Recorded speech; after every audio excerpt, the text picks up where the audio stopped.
Hello, good evening, good morning, good afternoon, whatever it might be. This is another monthly update here on Haunted the Truth with me, Mark. How is everybody doing? I'm a bit late on this one because I didn't realise the month ended so early. I normally expect it to end on the 30th or the 31st, and it's ended a lot earlier, and I was like, what? So I ended up missing my deadline. Now it's the 5th, so I ended up running past it. Anyway, without further ado, let's crack on with the thank yous. So first and foremost, the Patreons. So we've got Dave, Amory, Donna, Kaz, Gemma, and Robin. As per usual, thank you so much for all the support that you've given, all the donations and payments. Without that help, it would be very difficult for me to go to places, because I just wouldn't have the money to do it. So I appreciate that. And as per always, I don't know if that's a saying, but we're going to go with it. Thank you to all the other supporters, all the people that have subscribed, the people that watch, finally reached 4,000 subs. So again, if you didn't see my thank you before, thank you so much for getting the channel to this margin, and let's just keep going up and up and up. Anyway, let's talk about things that happened last month. So first and foremost, it was the care home, that really run-down care home. I decided to just go room to room with the EMF and say what you want about the EMF, is it just a gimmick, is it this, is it that? But it wasn't going off anywhere else in the building, and then it went off once in a certain location.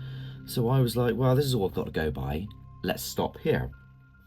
I did the spirit box again, so what you want about those. I'm testing it out, I'm not going, these are foolproof pieces of evidence which are definitely picking up ghosts.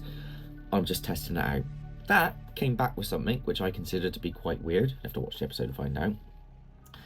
And then I left Josh in that spot. I went off down the end of another corridor, and there's this door that's there, and then the door shuts. It sort of pushes against some weight on the ground and then shuts, and Josh films it on the cameras on two different angles, so you can see his one and then you can see a further away angle. Yeah, it's weird. It's definitely weird. I might actually do a deep dive on it, that door and several other doors that have done similar things throughout the entirety of Haunted the Truth, so look out for that might come up soon. Following on from that, we obviously went to the rail tunnel, and that was myself, Will and Kian. And as we were in there, we were looking for these stories of this ghost train, and it was used in bits and pieces of it. I've recently found out that it's a different part that was used for the World War II bunker, or at least the area where they used to keep stuff, which is a little bit further down, so I might go there soon as well. There's the odd sound here and there, odd little click and banging bump, but there's a lot of water dripping, so it's hard to distinguish what was something that could be something considered as an abnormal anomaly, like a paranormal occurrence, and what's just natural sounds because of the water dripping. But nevertheless, it was a creepy place to go to, and I will probably visit the other half of it as well, just to see if anything happens there. So that might be coming up later down the line. Then went to the Hitman house, and we were going completely off of a story that Sean from Bristol Paranormal Hunters UK gave to me, which was about a gentleman called Frankie Fry that lived there, and that he used to be a doorman but then used to work alongside a hitman, and then got arrested for drugs in his house and died in prison. And that's all I had to go by.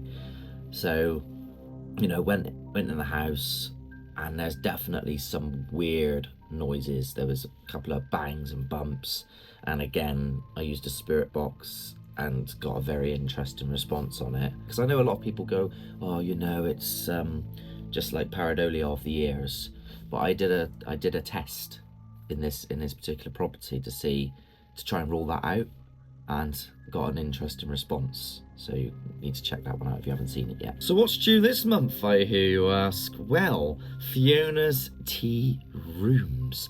Now this place, the stories that I heard from the owners in this place were out of this world. They've seen apparitions, they've got poltergeist activity, they've got things banging and bumping, they've caught voices, they've had people and whispers and things in their ears, all sorts of things. So naturally I was like, yes, let's crack on with that.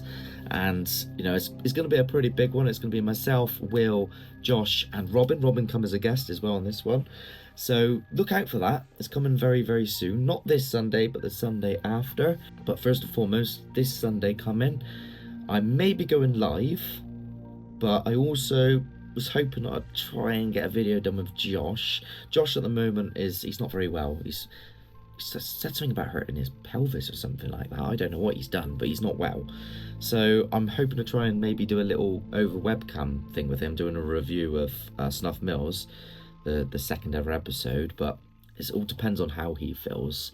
If not, I will go live this Sunday. But yeah, thank you so much everybody again for joining. And if you've already subscribed, then I appreciate it. If you haven't subscribed already, then please do so. You know, drop any comments of anything you might want me to do, or places you want me to go, or things you might want to hear. It always helps the algorithm to leave a little comment and leave a little like, so I appreciate it. Until next time, have a good one. Namaste, and